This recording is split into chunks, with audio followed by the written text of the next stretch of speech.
Hello, and welcome to my very official, very well crafted presentation on why we will get to play as Susie, potentially in Deltarune. Or why at least it's a cool idea that could be true. It's been less than a month, and this game's cooked me, dude. I'm already thinking about Deltarune all the time, and I just had to get my thoughts out there in the form of very high quality video. This will have spoilers for Deltarune, chapters 1, 2, 3, and 4. I might go into some details about reroute stuff, and there'll be a spoiler for secret bosses.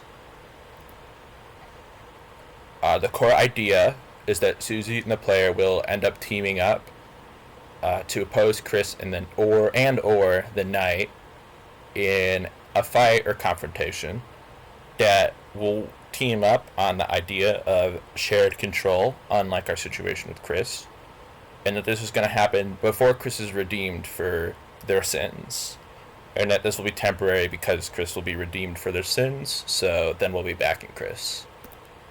Why could it make sense? Everybody says Susie's a character that rebels against the player's actions and control, and that Susie's independent free thinker. So wouldn't it be weird and like anti-progress if the player controlled Susie? No, this has actually been foreshadowed. In chapter 1, we help Susie with the puzzle. And note, we help Susie here. And this is, Susie takes his help and is able to do stuff with it. In chapter 3, Susie switches our controllers. This could indicate foreshadowing by Tricky Tony. Potentially, Susie will be the one to take us out of Chris, even. And Rousey seems pretty concerned with us thinking about Susie. There's a lot of viewpoint shifts to Susie for who knows why. It might be foreshadowing. As a character, Susie doesn't know a lot. Susie's kind of being lied to and kept in the dark about a lot of what's actually going on in Deltarune. Chris and Rousey know of us or our presence. Chris clearly knows, and Rousey, there's some things Rousey says that seem to indicate Rousey knows we exist. Rousey knows about the prophecy and presumably understands what the cage and soul thing means. Chris is betraying Susie, and Susie does not know this, and this betrayal is a pretty big deal. I think it's not something that will be brushed off in a scene like the Deltarune Darkeners aren't real scene in chapter 3. And that Rousey is, despite saying in chapter 4, I'm not going to keep secrets from you unless I have to, is still likely keeping secrets, both about the player and about Noelle potentially, because in the chapter 3 weird route, if you talk about Noelle with Rousey will be concerned about the idea of you being with Noelle, which means Rousey might know something about that, despite saying in that scene later that she doesn't know anything about Noelle. And here you can see, does she know? The answer is she doesn't know. But will she know? Yeah, and it will be a bit of a crash out. Very likely, our nature will come to light. It's kind of Chekhov's gun. Like, we almost got found out in chapter 4, because they had the angel statue on us, but like obviously it's gonna come to light. Susie already kind of knows something's up. Susie knows about the cage panel, although hasn't slept on it, so she doesn't know what it means. Susie knows Chris is acting weird and not like themselves, both from the piano scene and Noelle. And Susie has seen the soul, especially at the ending of chapter 4. Susie asks, what's the deal with the heart thing, Chris? A big reason why I think, at the minimum, we won't have a bad relationship with Susie is that it would make the writing hard. It would remove a lot of the humor that Deltarune is based on, because there can't be any jokes between Chris and Susie anymore, because if Susie hates us for controlling Chris, then it kind of ruins the story in that sense, that it makes Susie's character growth a lot harder to show, because if Susie never wants to do anything with us ever again, then we never see Susie ever again. And the character arc just kind of doesn't work. And it would mean Susie never rejoins our party, which would be kind of confusing unless we're really going in on Noelle. And this is definitely the most solid evidence because there's no evidence here, and it's all just Deltarune, baby. It's all Deltarune all the way down. So this, we'll go over the sides here. So this is Chris. Why would Susie want to side with Chris? Susie knows this about Chris about as well, or potentially better than they do with us. A lot of the smaller things that build their friendship are Chris, like the juice or the one where Susie's like a lawnmower on the snack tray. Chris does value Susie's friendship, not over their allegiance with the knight, but they do care. And that Susie would feel sympathetic and would probably find it weird that there's some otherworldly being controlling Chris. And would also be concerned for whatever happened in the forest with Des. There's the whole, like, poem. I honestly, I really haven't even thought about it too much. The whole, like, roots thing. Susie would probably be a little bit curious about that and probably feel bad for Chris playing a role in that. But here's why Susie would actually side against Chris. Chris's actions throughout the game amount to a deep betrayal on Susie and really everybody Chris has kind of gotten to know. Chris has endangered people that Susie cares about and respects, like Undyne and Toriel. Both of them have been put in life danger. Who the hell knows what's going on with Undyne right now? Chris helped spawn a Titan. Specifically, if you reach the Knight at the beginning of Chapter 4, Chris won't attack them. And then the Knight later goes on to spawn the fucking Titan, which is like it's like literally like terrifying eldritch horror incarnate. And that Chris hasn't been telling Susie what's going on. We know Chris has the capacity to tell people kind of a bit without our influence. We see it on the weird route. Chris goes out and says to Noelle, don't tell the player what you did and don't wear the thorn ring. And then Noelle tells us because Noelle doesn't know. But Chris could be saying more. And I think one of the key points here is that Chris's actions are extremely premeditated. There's strong evidence they date before the beginning of Deltarune, but at minimum they are Chapter 1. And this would include befriending Susie themselves, which means there could be ulterior motives behind why Chris got to know Susie. It is in the prophecy after all. And I think this would be a big betrayal if Susie ever found out that a lot of this was planned. Chris does behave differently than us. Mainly they're colder and quieter, and I don't think Susie's kind of loud nature would work too well with somebody who just didn't want to talk too much.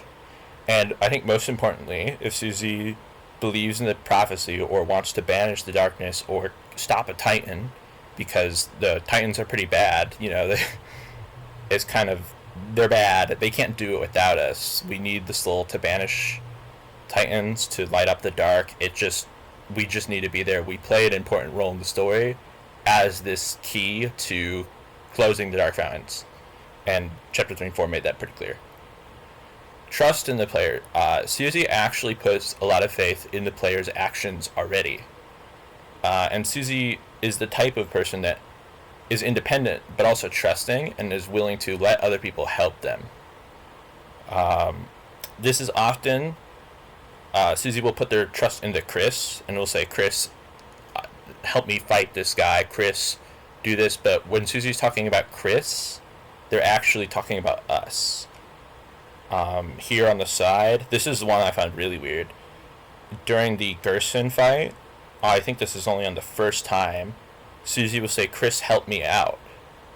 And this is a fight specifically against these two. Chris isn't involved. Chris is on the side. So why is Susie asking Chris for help? So it seems like Susie kind of already knows about us in like the way Noelle does in the weird route, where it's like there's, you know, I can almost hear Chris's voice, like that kind of way. And Susie seems to be happy to accept help when they're aligned. And that Susie, at least currently, is aligned with our goals. So we want to seal the Dark Fountains. Susie wants to seal the Dark Fountains. We want to stop the roaring. Susie wants to stop the roaring. And both of us have been deliberately withheld information. The only people who don't know what the fuck's going on, pardon my language, is us and Susie and Noelle, but Noelle's kind of outside of this discussion. And that just us being lied to is kind of just something we can bond on. I think one of the key moments where this will happen is Susie's very obviously foreshadowed crash out. If you haven't been paying attention, a lot of what Susie grew on is just not true in the game. Chris is doing things she's opposed to and has been constructing things, orchestrating things behind the scenes. Susie is likely not the second hero of the prophecy. It is just the girl, which is like a vague fourth thing. Susie knows the end of the prophecy and is very shaken, clearly, by what will happen and will want to change that. And Susie might not entirely be past the Dark Worlds being fake. It was something that I was kind of shocked when Susie got over so fast, but I think if everything else in Susie's life turns out to be a lie, I think this will come back up, and this will be an issue for Susie. On the side here, we have some images of Susie being distraught by the prophecy. That's a cool theory. Playable Susie maybe sounds viable, but how would I implement this into my fan game? So the idea is that being friends with Susie, you have mutual control. Susie, we can train a lot of control over like plot decision and important character beats, but Susie would put trust in the player for combat and navigation, as they already do. We already control Susie in the overworld, and we already control Susie in combat. There will be input from the player. Susie would value the player's opinion, but would also just disagree sometimes, especially if you pick a mean option. And Susie will actually work with us, unlike Chris, who's a traitor and sabotages us almost every step they can. Out of battle for dialogue commands could be rephrased to reinforce this idea of us working with Susie. So in chapter 4, it just says like a key. When you talk to Noelle, it would say like ask about the code, to reinforce the idea that Susie's actually going to try to, do what we say. Here, if you're going to tell Rouse what happened and that Susie's possessed, you can say don't tell them instead of just ... or nothing happened like you currently do. Or if you need to ask Rouse for help, it will just say ask for help. The cool thing about getting to control somebody who is both like their own person and has agency and doesn't hate us for whatever reason is that we could get to talk to them. This could determine how they feel about us, mainly like if they actually like us or if they just have to tolerate us. They can get to know what parts of Chris they learned are us versus what parts of Chris are truly Chris. And we can try to figure out what's going on in the story, because there's scenes that we saw that Susie never saw, and there's scenes that Susie saw that we never saw. And fitting that in it will help both of us out. I think a key point of this idea would be the disagreement between player and Susie. Susie won't agree and will refuse things like mean choices or to fight NPCs they care about. And you won't be able to equip a ribbon. And I think a key component of this theory is that some important plot choices will just not be ours.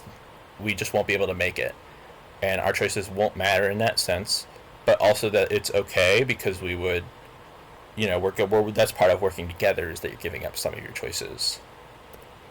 And this would all end, this character beat, this plot point would end with Chris' redemption. Because Chris is still important, and we care about Chris, and they are a friend. So we want to find Chris and ask them what the hell's going on. Chris does seem to be less loyal to the Knight, despite all my Chris hatred. Chris does seem to be less loyal to the Knight after Chapter 4, and after Chapter 5, especially after a fight, would probably be done. They'd be done helping the Knight. And that after emotions are back after the crash out, Susie does still care about Chris at the end of the day. and that there also still needs to be a human in the prophecy. And I think a key component of this is the bunker. If you remember, there are like 3 drawings on the bunker, and there are 3 different codes. One of which is the holiday code, which is it's just Christmas. They're very subtle with that one. One of which is the one with the Deltarune. We don't know what that is, but we might get that. But one of them was the police code, and the only person who knew was Undying, who was in the bunker. So it kind of makes it impossible to open unless somebody else who knows the codes tells us the codes. And there's only one person I can think of who knows the codes, who could tell us the codes. Some other interesting thoughts about this theory is that would we be saving over Susie's files? And does this even mean anything? Because it doesn't seem like in Deltarune characters can use their save files. That if there's a weird route version of this, how would we use it to control Susie? And that how would Susie react if we ever interact with Noelle while controlling them? Thank you for watching my awful presentation. And stay tuned for more Delta Slop and more Delta Rot if I ever get around to it.